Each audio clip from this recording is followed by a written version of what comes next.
All right, so today we're going deep on Bill Gates, the guy who pretty much built the operating system we all use and then decided, hey, I'm going to try to rebuild the world. It's a pretty wild story. Yeah, and we're going way beyond the typical headlines like, you think you know Bill Gates, but trust me, there's a lot more to uncover. Definitely. And I think what's so interesting is when you really dig into someone's life, you start to see these patterns emerge. Oh, like what? Like take Gates' fascination with computers, even as a teenager. It wasn't just a hobby for him. Right, he was already coding like crazy back then. Exactly. It was a tool for him to understand and I guess you could say manipulate systems. You're talking about that story about him using code to get into classes with more girls, right? Haha. Yeah, classic teenage Bill Gates.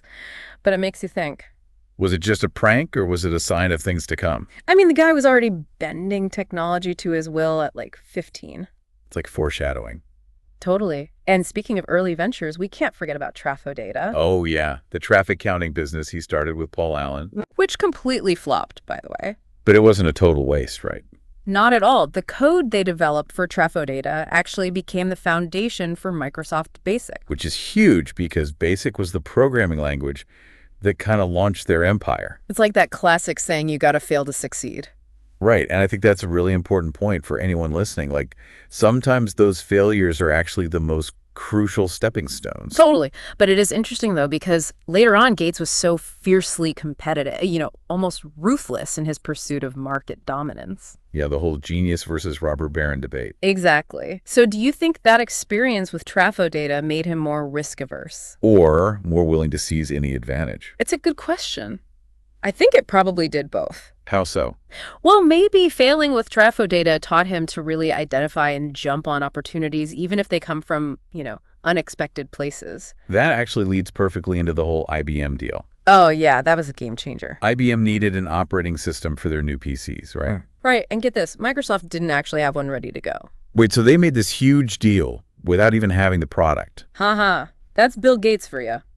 How? They acquired an existing operating system called 86-DOS. 86-DOS? I've never even heard of that. Most people haven't, but they got it for a steal, like $75,000, rebranded it as MS-DOS. And licensed it to IBM. Boom, instant market dominance. So they built their empire on someone else's code. Pretty much talk about a bold move in that licensing model that was pure genius. Oh, yeah. They basically took a shortcut to success and made a ton of money doing it. But it definitely raised some eyebrows, It makes sense, though. IBM was the giant back then. Oh, absolutely. Getting MS-DOS onto their PCs meant Microsoft was everywhere overnight. But of course, that same drive for dominance also led to all those antitrust lawsuits later on. Right, where that line between genius and ruthlessness gets a little blurry. It makes you think, when does innovation cross the line into, monopolistic behavior? It's a question we're still wrestling with today, with all these tech giants like Google and Amazon facing similar scrutiny. It's definitely not a simple issue. Not at all. And I think this early chapter in Microsoft's story really shows the ethical complexities of all this technological advancement. Yeah, it's not always a clear-cut good versus bad. Things are way more nuanced than that. All right, so let's fast forward a bit. Gates is at the height of his success with Microsoft, and then bam, he just walks away. To start the Gates Foundation. And starts pouring billions of dollars into tackling global issues like malaria, polio, poverty. It's a pretty drastic shift. So what prompts that kind of change? Well, there are a lot of theories out there. Like what? Some people think a Wired article from 1997 actually played a role. Really? Yeah, it basically satirized Gates for his relatively small charitable donations at the time. Ouch. Maybe it was a wake-up call for him. Like he suddenly realized the huge impact he could have. Exactly. A public pressure from Wired. Who knows? That's interesting. Whatever the reason, though, the impact of the Gates Foundation is undeniable. Oh, yeah. They've saved countless lives with their global health initiatives. And it's not just about writing checks. Right. Gates is known for his hands-on approach. Remember that time he drank water processed from sewage? Oh, yeah. That was pretty wild. He was showcasing the omniprocessor. The what? The omniprocessor. It's this revolutionary technology designed to tackle the global sanitation crisis. So he's bringing that tech-driven mindset to these huge global challenges. Exactly. It's not just about charity. It's about finding real solutions through innovation. Which brings us to the whole philanthrocapitalism thing. Right, using business strategies to do philanthropy. Some people love it, some people hate it. It's definitely been praised for its efficiency. But there are some valid concerns too, right? For sure. Like, critics argue that it gives individuals with a ton of wealth, like Gates, too much influence. Over global health policies, for example. Exactly. And then there's the whole Jeffrey Epstein connection. Yeah, that definitely raised some red flags about transparency and accountability. It's a reminder that even with the best intentions, things can get messy. Especially when you're dealing with that level of wealth and power. So we've talked about Gates the tech genius, the philanthropist, but here's something you might not know. He's a huge bookworm. Wait, really? Oh yeah, he reads like 50 books a year. No way. I always picture him surrounded by computers and gadgets. Haha. Well, apparently he devours books on everything from science and history to fiction. Wow, so he's got this secret intellectual side. Totally. And I think that insatiable curiosity has fueled both his business success and his philanthropy. So beneath the surface of the tech mogul and philanthropist, there's this dedicated learner always searching for new knowledge. That's what makes him so fascinating. And it brings us to another interesting aspect of his intellectual journey, his interest in emerging technologies like ChatGPT. Ah, ChatGPT, the AI tool that's blowing everyone's mind. Exactly. So is Bill Gates jumping on the AI bandwagon? What's he got him hooked? Oh, he's definitely paying attention. He sees AI as this game changer for so many fields. Like what? Like healthcare, education, even climate change. You name it.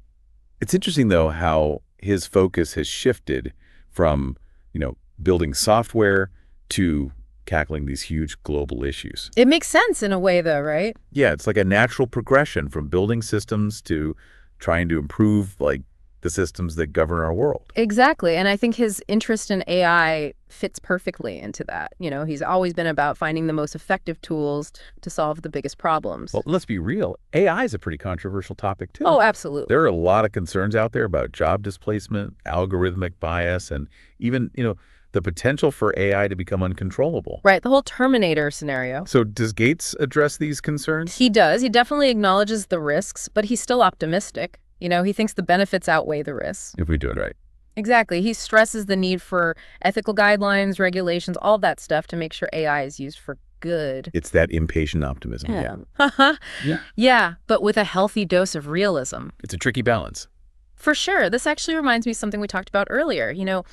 Gates always seems to be learning something new, whether it's through reading or exploring new technologies or just surrounding himself with experts. He's like a knowledge sponge. Right. He's never satisfied with the status quo, always pushing the boundaries. It was pretty inspiring, actually. It is. It shows that even someone who seemingly has it all, the wealth, the success, the influence, still sees the value in constantly learning and growing. It makes you think about your own approach to knowledge. Are you staying intellectually engaged? Yeah, it's a challenge for all of us to stay curious, to keep asking questions, to never stop learning. Couldn't agree more. So let's shift gears a bit and talk about legacy. What kind of legacy is Bill Gates building? It's a complex one for sure. We've covered a lot of ground here, from his early coding days to Microsoft to the Gates Foundation to AI. It's been quite a journey. So when people look back on his life, what do you think will be his most enduring legacy? That's a tough one. It's easy to focus on the obvious things like Microsoft or the Gates Foundation. Right, but you think it's something more than that. I think his most lasting impact might be something less tangible, like a mindset. What do you mean?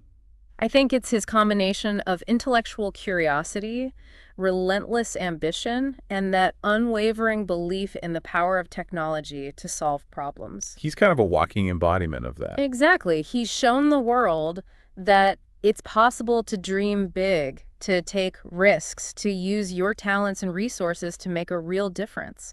So it's not just about what he's accomplished, but about how he's approached life and work. Exactly. He's set an example for a whole generation of entrepreneurs, innovators, philanthropists. He's shown that you can be successful and impactful. Absolutely.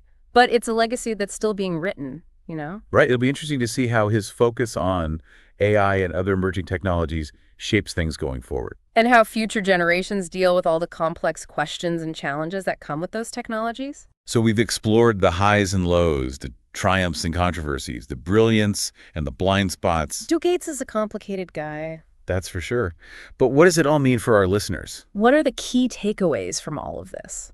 Well, I think one of the big things that jumps out from this whole Bill Gates story is The importance of embracing failure. Oh, yeah, for sure. Like, failure is not the end of the road. It's almost like a necessary part of growth. Totally. Remember how Traf-O-Data was a total flop, but it actually laid the groundwork for Microsoft's success. It's like that saying, you learn more from your failures than your successes. Right. And Gates definitely took that to heart. I mean, he didn't let those early setbacks define him. He used them as fuel. Exactly. And this kind of ties into another key takeaway, that whole lifelong learning thing. And Gates never stopped being a student, even after he was, a billionaire. He's always reading, exploring new ideas, pushing the boundaries. It's like he's got this insatiable curiosity, this need to keep learning and growing. And in a world that's changing so fast, that kind of intellectual agility is more important than ever. I totally agree. It's like the ability to learn, unlearn, relearn, just constantly adapt. Gates's journey is a perfect example of that. Education isn't just something you do in school, it's a lifelong thing. And it's not just about formal education either. It's about being open to new experiences, new perspectives. Being willing to change your mind. Exactly. And Gates has definitely shown a willingness to engage with his critics, acknowledge his mistakes. And evolve his thinking over time, which is huge. There's one more thing I want to highlight, and it's something that we've seen throughout Gates' story. What's that? It's that idea of using your resources, your time, your talents, your wealth to really make a difference in the world. Oh, yeah. That's where his story goes from inspiring to, truly impactful. I mean, he could have just chilled on a beach somewhere. Well, live the good life. But he chose to dedicate himself to these huge global challenges. And he's not just throwing money at the problem. He's rolling up his sleeves, getting involved, using his brain power to find solutions. It's a powerful example of what's possible. It's like that Gandhi quote, be the change you want to see in the world. Gates is living proof of that. Even with all the wealth and success, there's still room for purpose and impact. So as we wrap up this deep dive into the life of Bill Gates, I think it's important to remember that he's not just a tech icon or a philanthropist. He's a human being. A complex human being with flaws and contradictions. But he's also someone who's pushed us to think bigger, dream bolder, use our talents to make a real difference. He's left his mark on the world, and his story is far from over. It'll be interesting to see what he does next. And how his legacy continues to shape the future. So for everyone listening, I hope this deep dive has sparked some new ideas, maybe even inspired you to embrace your own potential. To make the world a better place. Because remember, the future is not something that just happens to us. It's something we create. One thought, one action, one innovation at a time. Well, and with that, we're signing off for today. Thanks for joining us. We'll catch you next time for another fascinating exploration.